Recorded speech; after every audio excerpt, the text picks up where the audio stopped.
एक बार पुनः आपका स्वागत है। कक्षा 10वीं का दूसरा जो अध्याय है पद्य वाका तुलसीदास का जो दूसरा चौपाई और दोहा छंद है उसको हम आज लेंगे। तो जैसा कि मैंने आपको कहा था कि मेरे वीडियो आपको कंटिन्यू मिलेंगे, तो उसी संदर्भ में तुलसीदास का जो बालकांड है उस बालकांड से लिया गया दूसरा जो दोहा और चौपाई छंद में ये अवधी भाषा में लिखा गया पद्यांश है। प्रसंग वही है कि जब राम जी शिव धनुष को तोड़ डालते हैं तो शिव धनुष को टूटता हुआ देख कर उसकी प्रत्यंशा जब टूट जाती है तो उसको घोर गर्जना सुनकर परशुराम जी अपना फरसा लेकर उस सभा में उपस्थित हो जाते हैं। उसी प्रसंग में फिर राम लक्ष्मण परशुराम संवाद में लक्ष्मण और परशुराम के बीच में जो व्यंग्योक्तियाँ हैं, लक्ष्मण जी परशुराम जी की बात को सुनकर उनका उपहास करते हैं, उसी प्रसंग में ये पद्यांश दिया गया है। तो कठिन शब्दार्थों की अगर हम बात करें तो लखन लखन हंसी हंसना हमरे जाना, सुनहु देव सब धनुष समाना, धनुष क्षति क्षति कहते हानि को, लागू लाभ, जून जून का मतलब होता है पुराना, जो पुराना होता है उसे जून कहा जाता है। धनुष तोड़े तोड़ना, देखा राम नयन, नयन शब्द का अर्थ होता है नया, नयन का मतलब आंख भी होता है लेकिन यह नयन शब्द का अर्थ है नया के बोरे भ्रम से, बोरे का भ्रम, छुअत छूते टूटना, रघुपति हुन दोष मुनि बिनु काज करिए कत रोसु यानी रोष या क्रोध, बोले चिते नहीं देखना परसु की ओरा, रे सट सट यानी मूर्ख, सुनहु स्वभाव न मोरा मेरा, स्वभाव न मोरा मेरा, बालकु बोली बधो यानी वध करना, नहीं तो ही तुम्हारा, केवल मुनि जड़ का मतलब था मूर्ख जान नहीं मोही, बाल ब्रह्मचारी अति कोई यानी क्रोधी, विश्व विदित सारा संसार जानता है, विश्व विदित सारा संसार जानता है, क्षत्रिय कुल द्रोही, क्षत्रिय कुल का मैं विनाश करने वाला हूँ, भुजबल भुजाओं के बल से भूमि भूप राजा बिनु की, क्षत्रिय बीन करना, विपुल बार अनेक बार, मही देव है दीनी, मही देव का पिता ब्राह्मणु को, सहस्रबाहु नामक जो राक्षस था जिसका परशुराम जी ने वध किया था, भुज छेद निहारा अलग करना भुजाओं को, परसु परसा विलोकु देखो महिप कुमार, महिप यानी राजा, कुमार यानी कुमार राजकुमार यानी लक्ष्मण के लिए, मातु पितहु जनी मत सोच बस शोक मग्न, करसी महिष किशोर यानी हे राजकुमार, गर्भ है कि गर्भ होता है माता का, जो गर्भ होता है गर्भ है कि अर्भक बच्चे दल्लन नष्ट होना, परसु मोर अति घोर, परसु यानी परसा, मोर यानी मेरे, अत्यधिक घोर यानी भयंकर। तो यहाँ पर अवधी भाषा में जो लक्ष्मण और परशुराम के बीच में जो संवाद होता है उसका यह वर्णन है। एक बार हम इसकी जो व्याख्या वो करते हैं।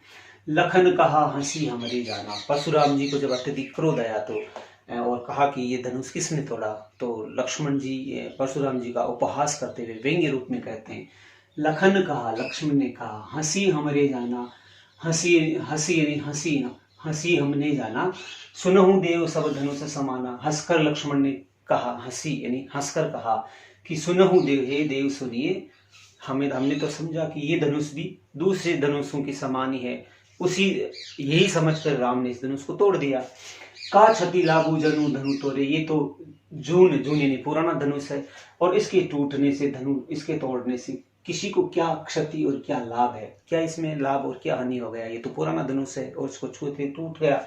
देखा राम नयन के भोरे, राम ने तो इसको नए के भरोसे, बोरे भ्रम से, नए के भ्रम से इसको उठा लिया था और ये टूट गया, तो इसमें राम का क्या दोष है और इसमें क्या हानि और लाभ हो गया, ये तो पुराना धनुष था। छुअत टूट रघुपति उन दोषो, भगवान राम ने तो इसको छुआ और छूते टूट गया, तो इसमें भगवान राम का इसमें क्या दोष है। मुनि बिनु काज करई कत रोसु, हे मुनि बिना कारण ही आप क्यों क्रोध करते हैं, आपको इतना क्रोध क्यों आ रहा है, राम ने तो छुआ छूते ये टूट गया, तो इसमें राम का कोई दोष नहीं है। बोले चिते परसु की ओरा, लक्ष्मण की व्यंग्योक्तियां सुनकर परशुराम जी अत्यधिक क्रोध के साथ बोले चिते परसु की ओरा, चिते देख कर परसे की और देख कर बोले, रे सठ सुन स्वभाव न मोरा, सठ मूर्ख, हे मूर्ख तूने मेरे स्वभाव के बारे में नहीं सुना कि मैं कितने क्रोधी स्वभाव वाला हूँ। बालकू बोली बधो नहीं तो ही, तुमने बालक समझकर अब तक तुम्हारा वध नहीं किया है, तो ही तुम्हें एक बालक समझकर अब तक तुम्हारा वध नहीं किया मैंने। केवल मुनि जड़ जान ही मोही, तूने केवल मुझे, हे मूर्ख तूने केवल मुझे साधारण मुनियों की तरह समझ रखा है, ये तुम्हारी भूल है। बाल ब्रह्मचारी अति कोही, मैं बाल ब्रह्मचारी हूँ और अत्यधिक क्रोध वाला हूँ। कोही यानी क्रोध, अत्यधिक क्रोध वाला। विश्व विदित क्षत्रिय कुलद्रोही, पूरा संसार जानता है, विश्व विदित पूरा संसार जानता है कि मैंने कई बार इस धरती से क्षत्रिय कुलद्रोही, क्षत्रियों का विनाश किया है, कई बार मैंने क्षत्रियों को मारा है।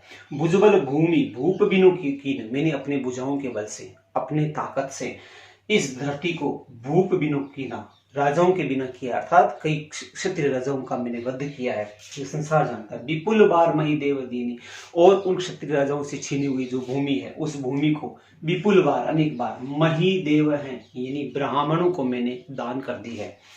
सहस्र बाहु भुज छेद निहारा, परशु बिलो को महीप कुमारा। सहस्र बाहु नामक राक्षस को मैंने, इसकी भुजाओं को छेद निहारा, काट दिया है।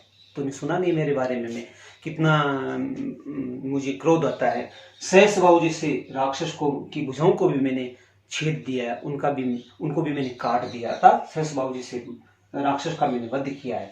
परशु बिलो को महीप कुमारा, स्पर्श की ओर देखो हे महीप कुमार, हे राजकुमार, मेरी स्पर्श की ओर देखो जिसने सहस्र बाहु जैसे राक्षस का भी वध कर दिया है। मातहु पितहु जनी सोच बस करसी, महिष किशोर, केवल मैंने इसलिए आपको छोड़ा है हे महिष किशोर, हे राजकुमार, तुम्हारी माता पिता शोक मग्न हो जाएंगे, यह सोच कर ही मैंने तुम्हारा वध नहीं किया है, अन्यथा मैं कभी का तुम्हारा वध कर देता। गर्भ के अर्भक दलन, हे महिष किशोर, हे राजकुमार, गर्भ में पलने वाले माताओं के जो बच्चे हैं वह नष्ट हो जाते हैं। मेरा जो परसा है, उस परसे की परशु मोर अति घोर, इसकी घोर गर्जना को सुनकर गर्भ में पलने वाले बच्चे भी माताओं के गर्भ से गिर जाते हैं। यद्यपि इसमें अतिशयोक्तिपूर्ण अलंकार है। अगर भाषा की बात की जाए तो फिर एक बात पुनः हम ये कहेंगे कि इसमें तुलसीदास जी ने रामचरितमानस में अवधी भाषा का प्रयोग किया है। ये जैसा कि मैंने आपको बताया, ये चौपाई छंद है और ये दोहा छंद है, और इसमें लक्ष्मण और परशुराम के बीच में जो व्यंग्योक्तियाँ होती हैं, उन व्यंग्योक्तियों का इसमें उल्लेख आया है। संभवतः आपको वीडियो पसंद आया होगा। इसी तरह से मेरे अगले जो वीडियो है वो भी कंटिन्यू रहेंगे। वीडियो देखने के लिए बहुत बहुत आपका धन्यवाद। नमस्ते।